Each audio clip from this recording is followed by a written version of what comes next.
It is officially the year 2026.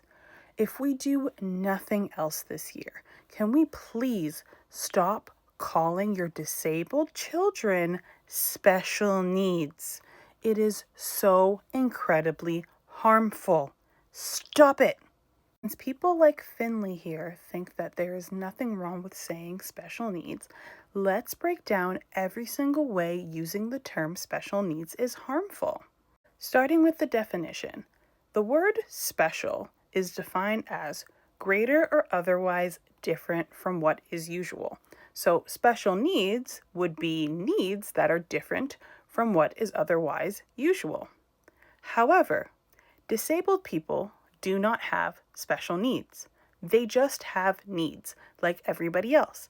Everybody has unique needs. This can be perfectly illustrated using people with dwarfism as an example. Typically, people with dwarfism are seen as having special needs. Specifically, because of their stature, they have a hard time safely reaching things. So either things need to be lowered to accommodate them, or there needs to be some sort of mechanism in order to raise them up in order for them to safely use, let's just say, kitchen appliances and the stove.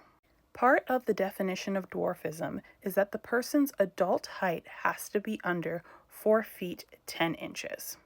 Pretty much everyone on the planet is familiar with the most decorated gymnast of all time, Miss Simone Biles.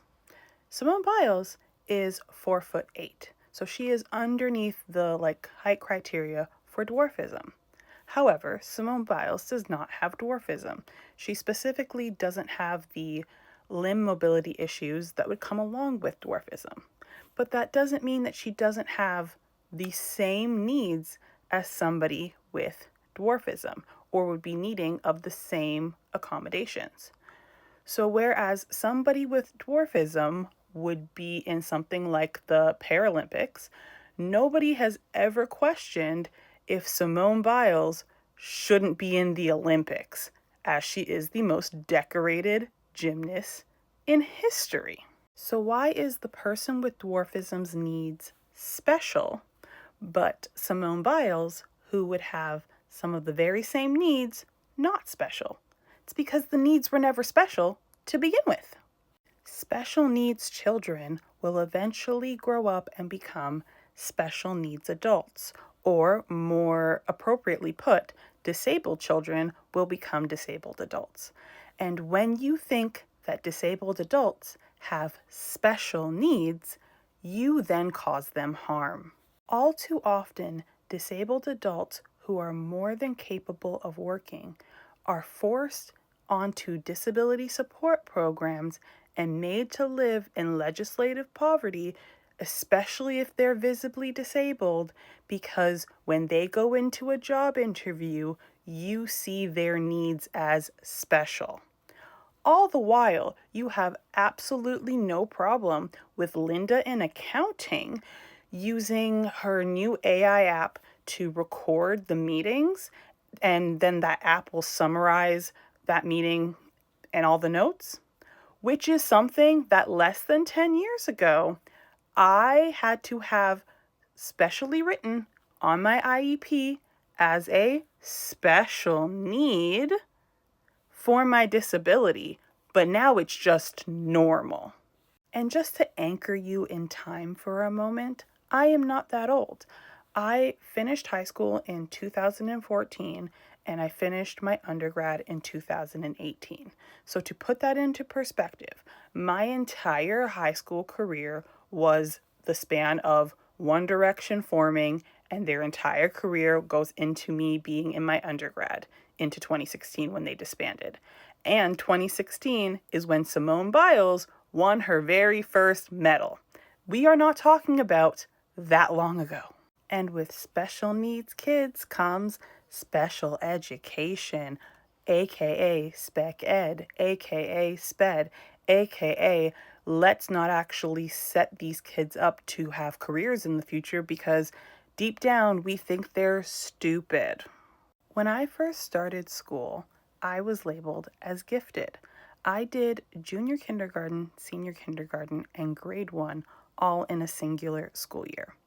But when I was 7 years old, I got diagnosed with my learning disability. And all of a sudden, I could no longer be gifted. My parents had to fight for them not to put me back 2 grades to my age cohort because, oh my God, I have a learning disability, so what was I doing in the gifted program? What we would now call being twice exceptional, not that long ago, they could not comprehend the concept of someone being both highly intelligent and special needs. The entire point of public education is that everybody leaves on the same level playing field. Everybody has a base level of knowledge. And yet, even to this day, we are A-OK with children with special needs not having that level of education when they leave public school. Up until a few years ago, where I live in Ontario, Canada, we were perfectly okay with completely modifying curriculum expectations for children with special needs. So let's take a look at what that looked like. So this is the curriculum for my local school board, Toronto District School Board, and the grade 9 locally developed mathematics course. As you can see, this program or this course is specifically designed for special education students. And since everybody knows that special education students are made up of only special needs kids, and they are never going to amount to anything, right? Don't even bother with them trying to go to college or university. That is not a possibility whatsoever. So, these grade 9 students are only learning 3 strands of math, specifically money sense, measurements, and proportional reasoning. So basically, the special education kids are learning the absolute bare minimum to get by in life, whereas all the other grade 9 mathematics students have 6 strands for their grade 9 math course, okay?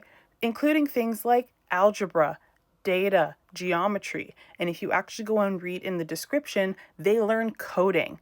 But the special education students don't even get the opportunity to learn those things.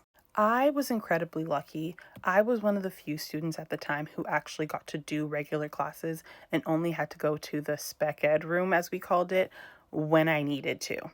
But I didn't get out unscathed. For me, for my 16th birthday, instead of having a sweet 16 like my sister, I got to get my very first MacBook in order to get all of the special programs that I needed in order to get all of my accommodations in school. And what's crazy is that having a computer was a special need less than 10 years ago, and now every single kid gets a computer at school. Lastly, how many times do we need to see exhausted parents of disabled children coming on this app distraught because grandma and grandpa will gladly take all the non-disabled grandchildren for a day, a weekend, a week, but they won't take the disabled grandchild because their needs are what? Special. Before we throw this term in the trash. When the first baby of any new generation is born, the entire family is always willing and eager to learn about how to care for this child. But the second that child becomes disabled and their needs become special, it is too much and the entire village disappears. I am going to leave you with a clip from The Incredibles that summarizes everything I'm saying very eloquently. The world just wants us to fit in, and to fit in, we just gotta be like everybody else. But Dad always said our powers were nothing to be ashamed of. Our powers made us special. Everyone's special, Dash. Which is another way of saying no one